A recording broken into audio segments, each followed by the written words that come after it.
శ్రీ గురుభ్యో నమః. సత్యమిదే ఛానల్కి స్వాగతం. ఈరోజు వీడియోలో మనం బెంగళూరులో ఉన్నటువంటి శ్రీ చామరాజేంద్ర టెక్నికల్ ఇన్స్టిట్యూట్కి సంబంధించినటువంటి చరిత్రను తెలుసుకుందాం. దాని వెనుకున్నటువంటి ఆ నిర్మాణం వెనుకున్నటువంటి ఆ శిల్పాచార్యులు ఎవరు, దానికి సంబంధించినటువంటి వివరాలను మనం ఈరోజు ఈ వీడియోలో తెలుసుకుందాం. అయితే ఈ వీడియో గురించి తెలుసుకోబోయే ముందు ఈ ఛానల్ చూడడం మొదటిసారి అయితే ఛానల్ సబ్స్క్రైబ్ చేసుకోండి. అలాగే వీడియోని లైక్ చేసి షేర్ చేయండి. వీడియో పూర్తిగా చూసిన తర్వాత మీ అభిప్రాయాన్ని కింద కామెంట్ రూపంలో తెలియజేయండి. ఇక వీడియోలోకి వెళ్దాం. ఒక శిల్పం ఉంది అని అంటే దాన్ని నిర్మించినటువంటి శిల్పి ఉన్నారు అని. మరి ఈ చరిత్రలో ఆ శిల్పి ఎవరు?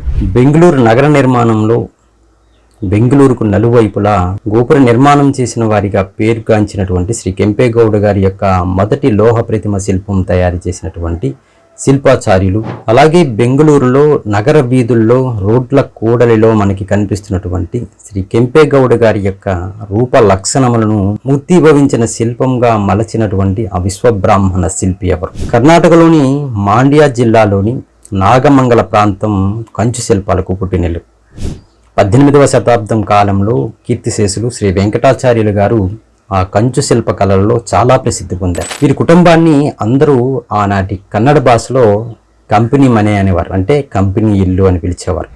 1890 సంవత్సరంలో మైసూరు సైనిక పాఠశాలకు దగ్గరగా ఉన్న శ్రీ వీరభద్రస్వామి దేవాలయం ముందు భాగంలో ఉన్నటువంటి ఆ గరుడ ధ్వజ స్తంభం నిర్మించడానికి ఆచార్య గారిని ఆహ్వానించారు. అక్కడికి శ్రీ వెంకటాచార్యులు వారు తమ కుటుంబ సమేతంగా ఆ మైసూరుకి తరలి వెళ్ళారు. 1906వ సంవత్సరంలో సర్ ఎం విశ్వేశ్వరయ్య గారు మైసూరు సంస్థానంలో చీఫ్ ఇంజనీర్గా ఉన్నప్పుడు ఆయన విద్యార్థులకు శిల్పకళ మరియు లలిత కళలలో శిక్షణ ఇవ్వడానికి మైసూరు సంస్థానం తరపున శాశ్వత భవనాలను నిర్మించాలి అని అనుకున్నారు. జనవరి 30, 1910వ సంవత్సరంలో భవన నిర్మాణానికి శంకుస్థాపన, పునాది రాయి వేయడం దగ్గర నుంచి అవసరమైనటువంటి అన్నింటితో ఆ భవన నిర్మాణం పూర్తిగా శ్రీ వెంకటాచార్యుల చేతే నిర్మింపబడింది. ఈ భవనం యొక్క శంకుస్థానంలో శంకువునందు కళాత్మకమైనటువంటి విశ్వకర్మ యొక్క మూర్తిని తయారు చేసి ఆనాటి మైసూరు మహారాజు అయినటువంటి 4వ కృష్ణరాజ్ వడియార్ అలాగే జాన్ పెడ్రిక్ గారి చేత స్థాపన చేయించారు. వెంకటాచార్యులు గారి చేత నిర్మితమైనటువంటి ఈ భవనమే నేటి ఇప్పటికీ ఉన్నటువంటి చామరాజేంద్ర టెక్నికల్ ఇన్స్టిట్యూట్. ఈనాటికి ఈ పాఠశాలలో అనేక మంది విద్యార్థులు శిక్షణ పొందుతున్నారు. ఈ పాఠశాలలో శ్రీ వెంకటాచార్యులు గారి కుమారుడైనటువంటి ఎస్వి చిజ్ఞానాచార్యులు లోహ శిల్ప విభాగానికి అధ్యక్షులుగా ఉండేవారు. తర్వాత వీరి వంశీయులైనటువంటి ఎస్వి విశ్వరూపాచార్యులు గారు లోహ శిల్ప విభాగానికి చీఫ్గా ఉన్నారు.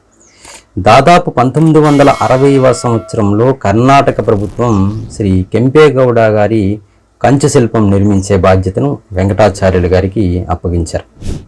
అయితే ఇది అంత సులభతరమైనటువంటి పని కాదు.